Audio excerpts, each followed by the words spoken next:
Sometimes they haven't slept, eaten. There's a huge amount of mental illness. Youngsters, some of them are so young. We've been to YMCA sessions as well, but it's the love and the care that the hairdressers, that are volunteers that come along, to the sessions and the way they listen to the guests.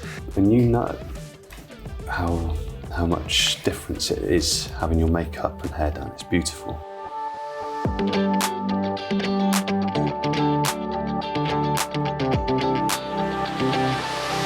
So Jack, thank you so much for joining me on my podcast. Thank you for inviting me along, Lan. It's nice to be on the other end and share this conversation. I just thought it'd be really interesting to show people the process, of how we collaborate. You've been in the industry for quite a long time, over 16, maybe 20 years or so. Yeah, exactly, 17, 18-ish, Yeah, and I think as a makeup artist, we look up to photographers. The first place for us to get anywhere, go anywhere, even if you're starting out, is finding a photographer. The photographer has to say, because they're the one that produces your images. So it's quite nice then for us to have this discussion about, the whole collaborative process. But I know your background is in photojournalism, which I didn't know about. I just did a little Google search. Couldn't find that much about you, of course. But, as photographers, you don't really shout about everything. But recently, you've becoming more prolific in talking, sharing your knowledge. I've seen you pop up here and there with all your projects. So maybe just give me a little insight of how you got into photography and what you're doing, because you're very much in the beauty world and hair, and that's really important for me because that's also where I came from. Yep, absolutely. It's very, very important for me. The beauty industry that we work in daily, generally 6-7 days a week. I mean, you're a grafter as well, and I think that's one of the reasons why I respect what you do and sort of who you are, really, because it doesn't come easy. And I think you started off similar ways, really. Bit of a struggle. It all seems all right now, doesn't it? But it's consistent work. So I started off, I went to university late, studied photojournalism. So a good bit of research there by you. Because at the time I wanted to, social commentary was incredibly important in my life. And various things about my background and everything. But I was always obsessed with beauty and fashion and Vogue. My mum was a women's wear designer. My dad always drew and played music. So I think I was sort of brought up around the arts. And I always remember as a kid, I must have been 5, 6 being on shoots that my mum's collections were being shot on and just in the background. So I think I was sort of around it from an early age. But I studied photojournalism, majored in photography. I studied down in Southampton, but I did it the other way round, Lan. I moved north rather than people being from the north moving south. I moved to Sheffield. Oh, why was that? I always loved the north as a kid. And then, I think I was fortunate to meet a fantastic tutor at university who really gave me the confidence and a path in a way into photography. And I just hung out with him a lot. I was in the labs more than the photography students, hand printing, just booking extra sessions just for myself. And then I was shooting model portfolios up in Sheffield. And, I wanted to make it work in Sheffield. I had 2 studios, but the work was down here. So you can't change that. So I moved down here, reshot my portfolio in a Hackney warehouse over about the space of 6-8 months, went door knocking, met a couple of really key people in my career who I know you know very well as well. Julie Bellinger-Gibb. I met Julie via Andrew O'Toole, who I know you've worked with as well. Yeah. And certainly in the hair and beauty industry, Andrew's legend, and still is. So I worked with Andrew for 4.5 years. I used to travel down from Sheffield and just help him out with his gigs. And yeah, it was great. So it all started from there, really. It all started from there. But what was your, because obviously you're exposed to the hair work, but when was it, do you think, you noticed makeup? I always love this because photographers always have a special insight because you work so closely with every makeup artist, and you've been very vocal, like who should do the shoots, who is collaborative, and you've always got constant ideas on the beauty side, whereas a lot of times photographers just like, you do your thing and then I'll just capture it, but you're actually like, hold on a minute, does this work, does that work? And when you're with a client, you're quite like, who's the makeup artist? Skin. Yeah. So what point did you notice makeup? I think from very early on, I just always felt that the image which we all strive for, something beautiful, something you can't put into words, is actually a beautiful image is only a success if the people involved in it are all at the same energy on the shoot. They can bring something to the table. So, but I think for the very first time I became aware of the power and the importance of makeup was on one of Andrew's shoots where. This is you as an assistant. This is me as an assistant. Yeah. Absolutely. Yeah. Where I saw it firsthand. Andrew was shooting a collection for Angelo Seminara. Andrew had just arrived from Melbourne.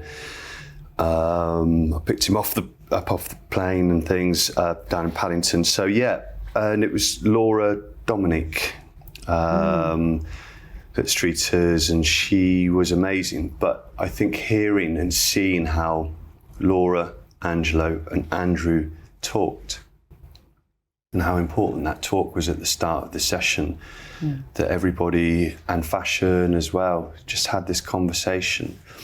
And it wasn't just a case of, we do this and things. And I think living and working in different areas, the makeup was very different. And then coming down here, even back then it was kind of, and obviously it's more and more now, but it's like less is more, and just give me a dewy skin and things. And it's just like, but actually to really strip something back with makeup and photography and fashion and hair takes a huge amount of love of what you do, of experience, of failures as well as successes, because fundamentally I think that's the best way that we learn, and we've certainly had to work through some of those on our shoots, haven't we? Tell me like an example of like something that was really bad. Was there anything that you thought, Jesus, there's nothing I could do as a photographer here? With us or in general? Just in general, like, 'cause I don't think we've done anything too bad, have we? I think like all shoots, we've never ended up with anything that's bad, but like sometimes with shoots, you start somewhere and they evolve, don't they? And that's one of the things I love working about on a shoot with you, is it feels a very positive arena where we can talk about ideas. Because when for example, we did that editorial for the cover with those two boys, we spoke and met at great length. Yeah.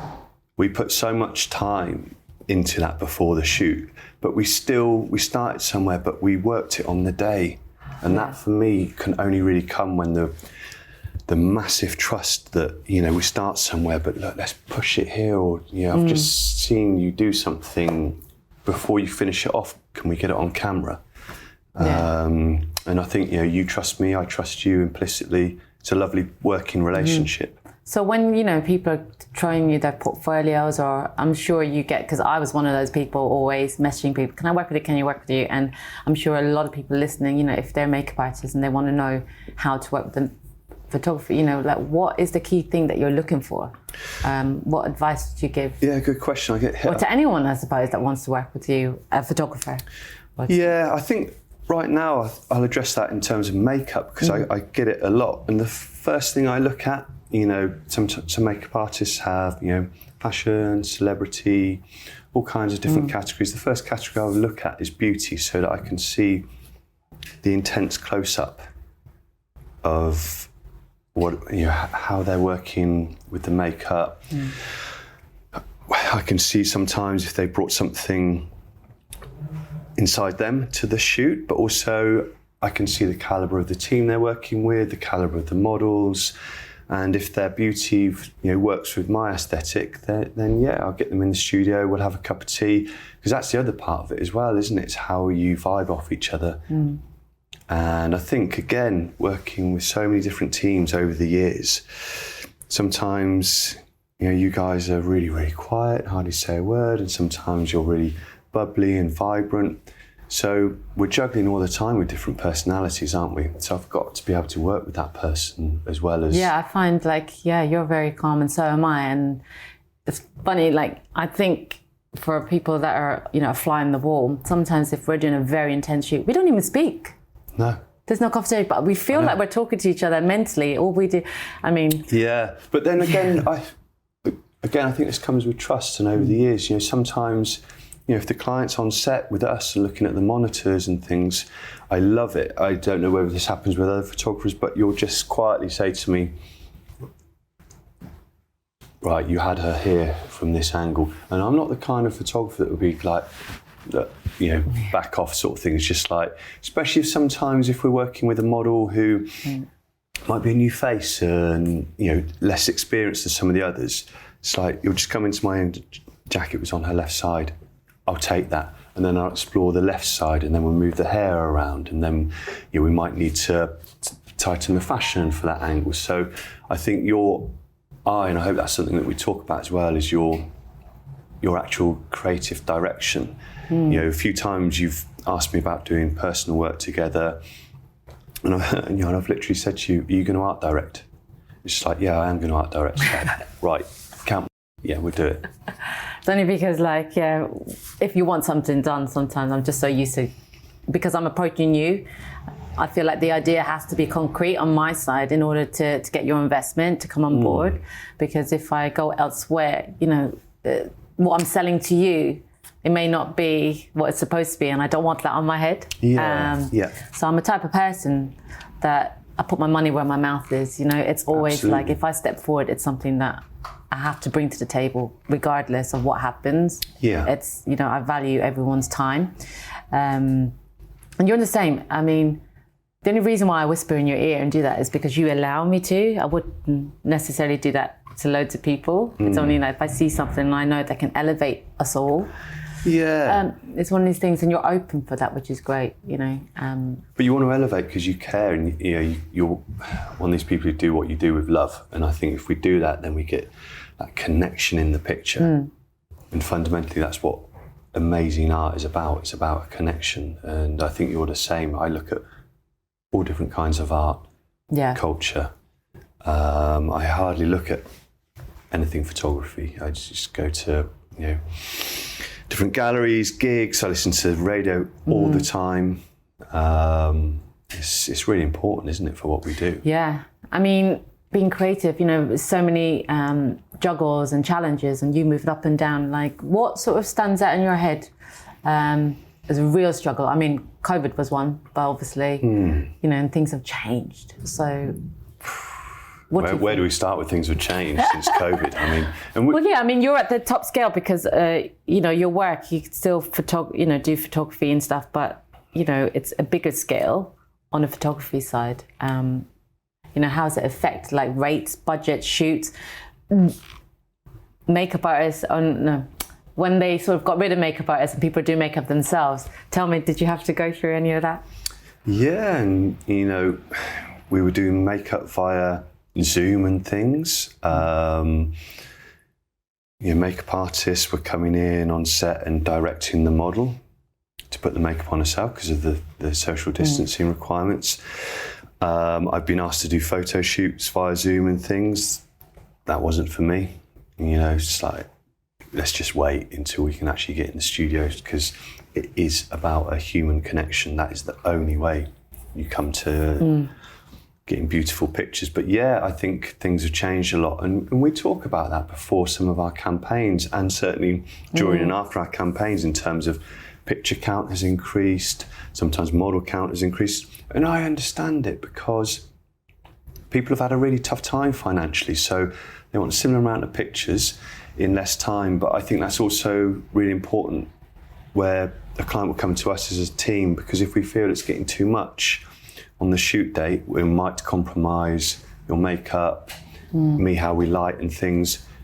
We want to get what we can, but equally we don't want to compromise, what we're doing.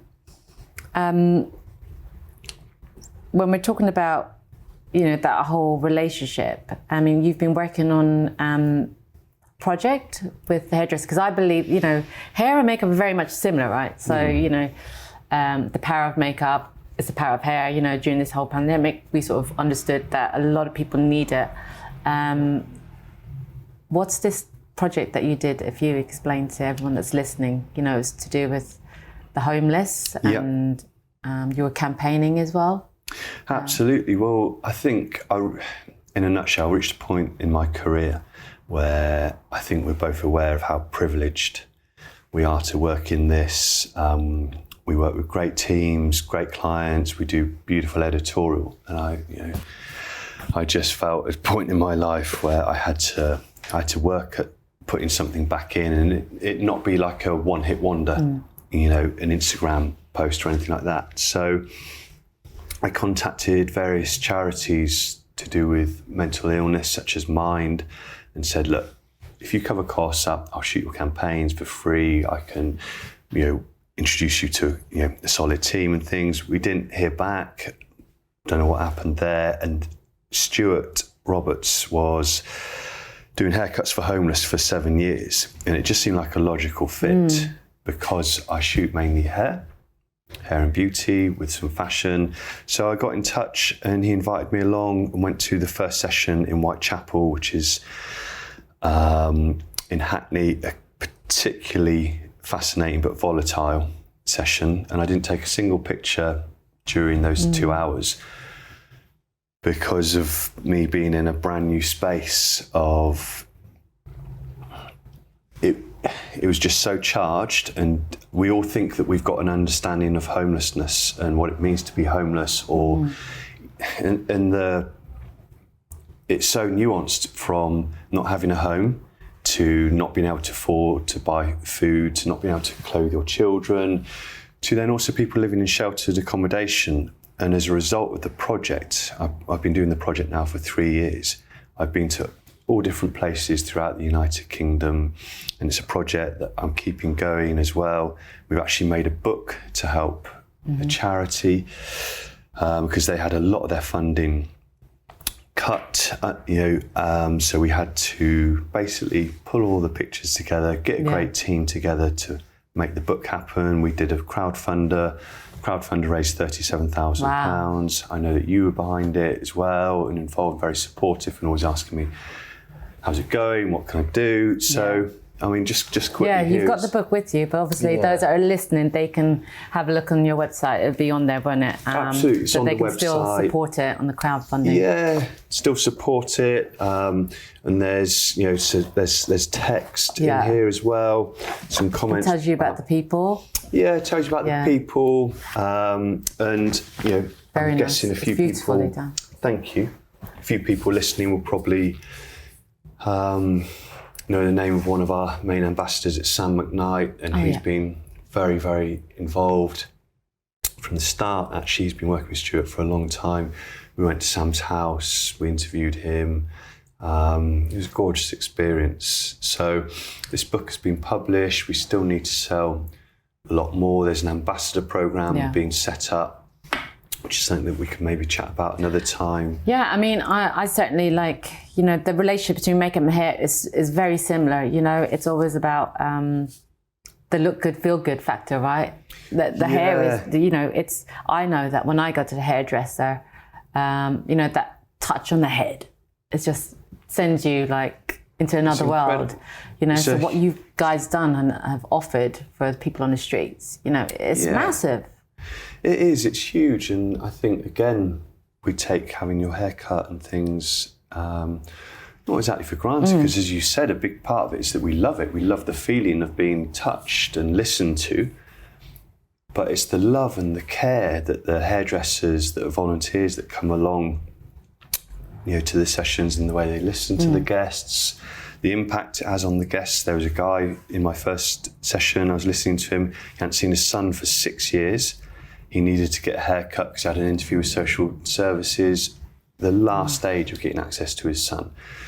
So we both know the impact and the enormity of having your hair done, having your makeup done. And interestingly enough, some of the sessions, especially in some of the women's refuges, we have makeup artists along as well.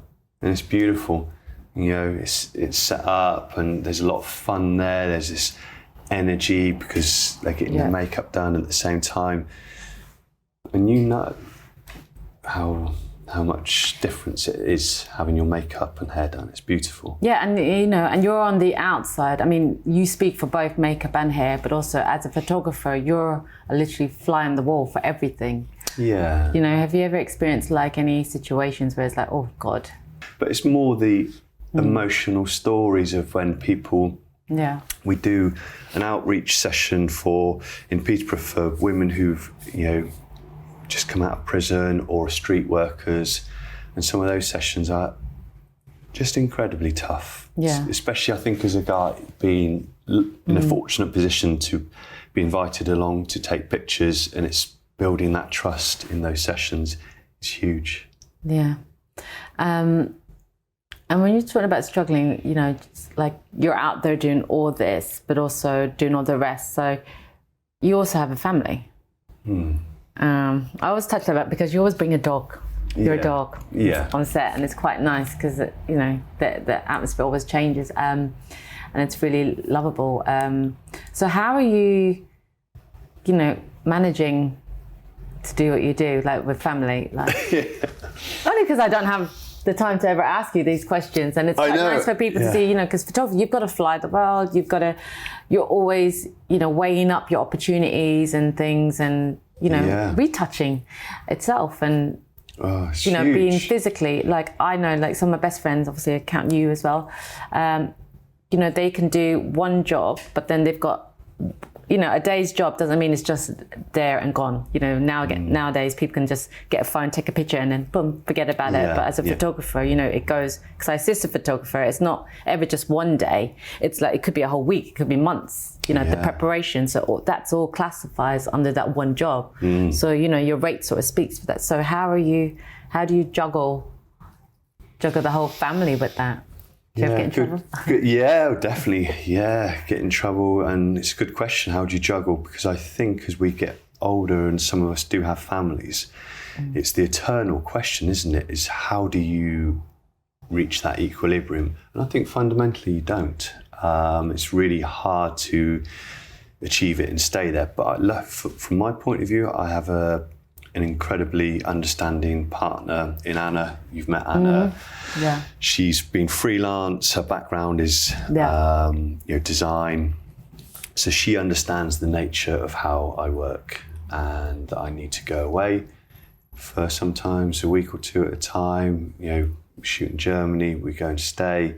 Then equally here, we actually live in Whitstable now because we wanted to change and be by the sea to help bring Freddie up. Freddie's 4. I've really enjoyed some of our chats sometimes about children because your daughter's been on set with us sometimes. Yeah, that's right, yes. Yeah, a few campaigns and a few shoots, and she's a gorgeous energy to have around. But also I'm aware that you're like, before that shoot day, after that shoot day, you're just juggling your diary all the time, especially now you've got 2. That's right, yeah. And it's amazing, and that you're a mum and you're doing what you do. It's that just brings me to like, when we are juggling, the question, when people budgets and things, there's a whole thing is like you get what you pay for. So obviously you've been through so many budgets, different makeup artists and different things, different clients want different things, and what's your view on that? Is it you get what you pay for? Definitely, I think it's like anything in life, isn't it? If you want to invest, certainly if it's if we're doing a shoot, stills and video and things, we certainly need a starting point, which often for both of us, you and myself, is investing in a model budget. So, especially if the picture count is relatively high, because then if we get a model who, is of high caliber, she's going to give us the picture quickly. And then we move on. Yeah. Then we get a different picture with her. Then we move on to the second model. Whereas if the budgets are kind of, restricted, we will need to take longer sometimes with that model. I think we have to juggle so much internally and externally. And that's okay as part of our role, and we make things happen. That's if things aren't going quite foreseen on the shoot, it's never any drama. We get through it and we get what we need to get. Well, no drama from you. I've been on shoot before where photographers like, do not step inside my set. I mean, sometimes when I look at your set, everything is going on, and people are like, even your clients are like on top of you, assistants, everyone, and you're just there like having a sandwich, just chilling out with your dog. It's so cool. I mean, you're probably one of a kind. Does it not bother you, like when everyone's in your space? Like... Sometimes it does. I think I have a very long fuse, and I think it's just about, juggling and getting to that end result. And I think sometimes we do have more of a closed off set, certainly if it's a certain kind of campaign, and we're doing video as well, because that's such a different headspace for me as a photographer. I kind of need to be more insular, really. Stay up here a lot more.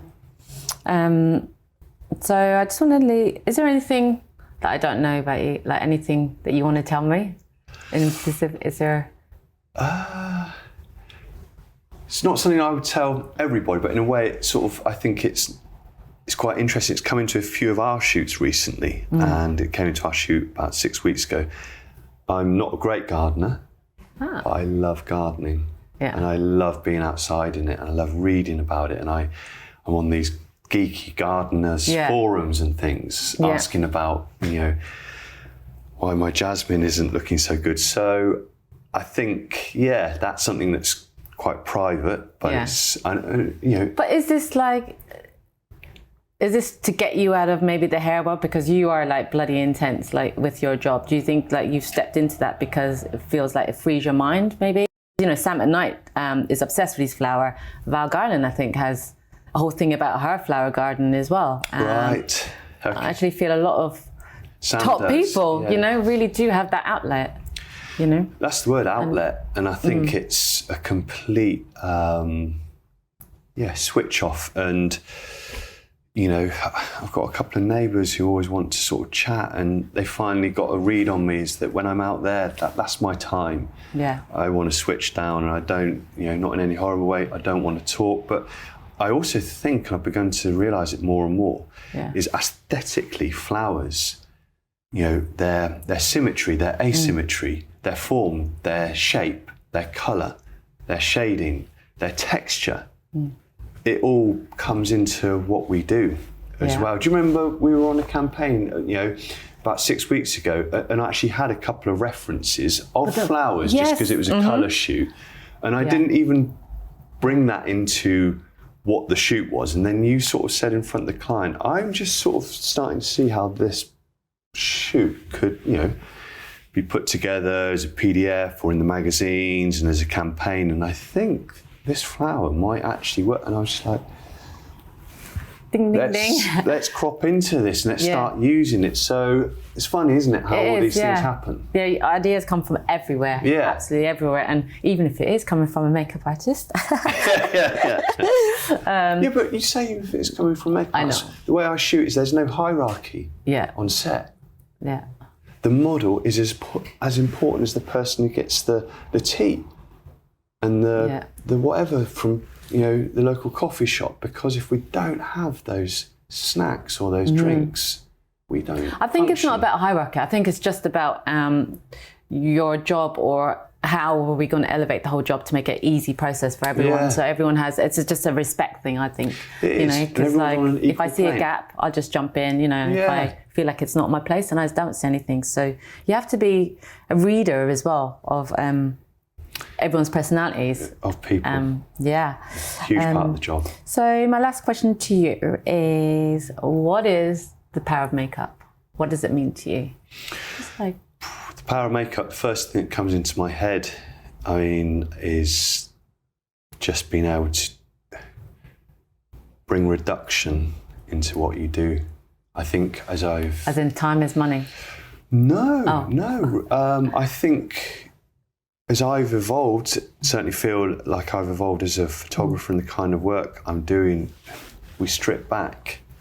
Because sometimes when things are really simplified, that's when everything can breathe. So I think for me, makeup kind of goes into two camps in a way. Being able to do something really, really simple, but with a tiny little bit of finesse and interest in there is really hard for you guys to get right. But then the other side of makeup for me is when it's really strong.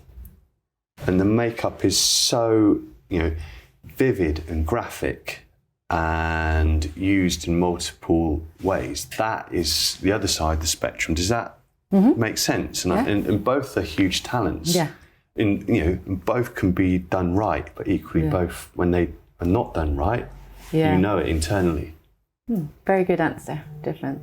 Right. Thank you so much, Jack, for your time. It's a pleasure having you, and I look forward to working with you again. Yeah, likewise. I think probably in a week or two. Yeah. Advice. Yeah. Thank you. Brilliant. Thanks so much. You're welcome.